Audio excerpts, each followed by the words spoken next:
여러분, 연말에 하는 인사평가를 한 문장으로 정리하면 성과평가입니다. 그리고 이 성과평가는 보통 두 덩어리로 이루어지죠. 업적평가 무엇을 냈는가, 그리고 역량평가 어떻게 해냈는가입니다. 먼저 인사제도 관점에서 보면 매년 연말이 되면 리더와 구성원 모두가 1년 동안 한 일에 대해 평가를 해야 하는 구조입니다. 형식은 대체로 일일 면담이고요. 회사가 이미 정해둔 양식, 절차, 일정이 있습니다. 그걸 따라가면 됩니다. 여기서 업적평가가 뭘 하느냐?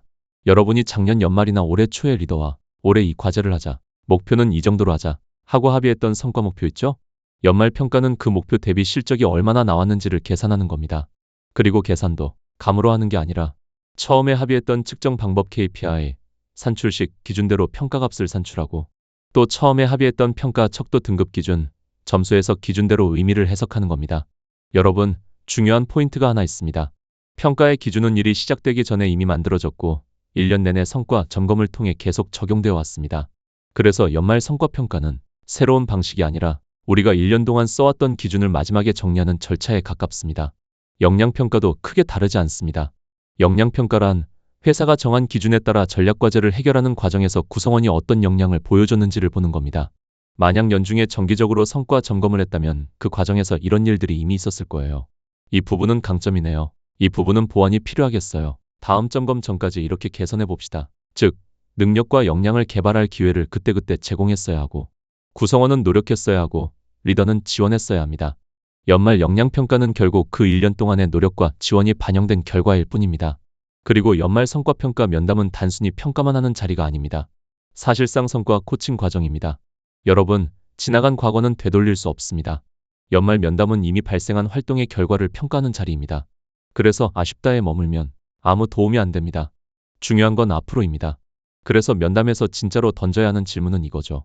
그럼 앞으로 성과를 올리려면 무엇을 개선해야 할까요? 구성원은 어떤 역량 개발 노력이 필요할까요? 리더는 어떤 지원을 해줘야 할까요? 구성원은 내가 이렇게 개발하겠다는 약속을 하고 리더는 그 과정에서 이런 지원을 하겠다는 약속을 하는 겁니다. 초점은 평가값을 바꾸는 게 아니라 성장과 개선의 기회를 구체화하는 것입니다. 여기서 오해가 많이 생기는데요. 면담 과정에서 평가값을 조정하는 건 아닙니다. 평가값은 이미 합의된 객관적 측정 방법으로 산출되는 거예요. 연말에 와서 좀 올려주시면 안 될까요? 같은 형태로 움직일 수 있는 구조가 아닙니다. 만약 정말 평가값에 영향을 줄 수 있는 개선이 필요했다면 그건 연말이 아니라 연중의 정기 성과점검 면담에서 부족한 점을 발견하고 개선 활동을 실행했어야 합니다. 1년 동안 지속적으로 개선 활동을 했다면 그게 결국 연말 평가값에 긍정적 영향을 줬을 겁니다.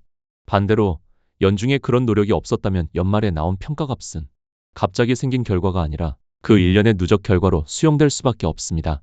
그런 평가 면담의 비법이 따로 있느냐? 있다면 사실 이미 대부분 알고 계실 겁니다.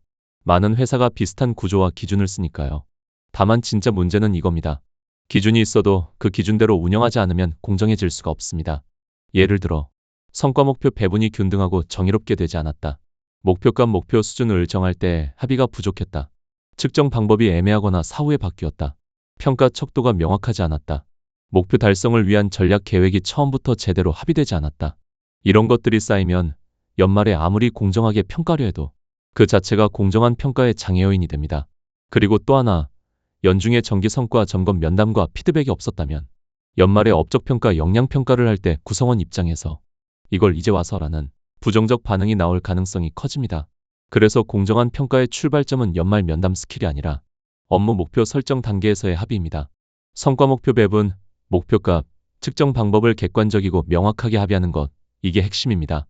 마지막으로 제가 연말에 가장 강조하고 싶은 건 이겁니다. 12월에 정말 중요한 일은 지나간 2025년에 대한 아쉬움에 머무는 게 아니라 후회 없을 2026년을 준비하는 것입니다. 평가 면담에 신경 쓰는 만큼, 아니 그 이상으로 2026년도 성과 목표 설정에 신경을 써야 합니다. 내년 시즌은 지금 준비하는 만큼 달라지기 때문입니다. 오늘 이야기는 여기까지입니다. 내용이 좋았으면 좋아요, 구독해주세요. 그리고 널리 알려주세요. 고맙습니다.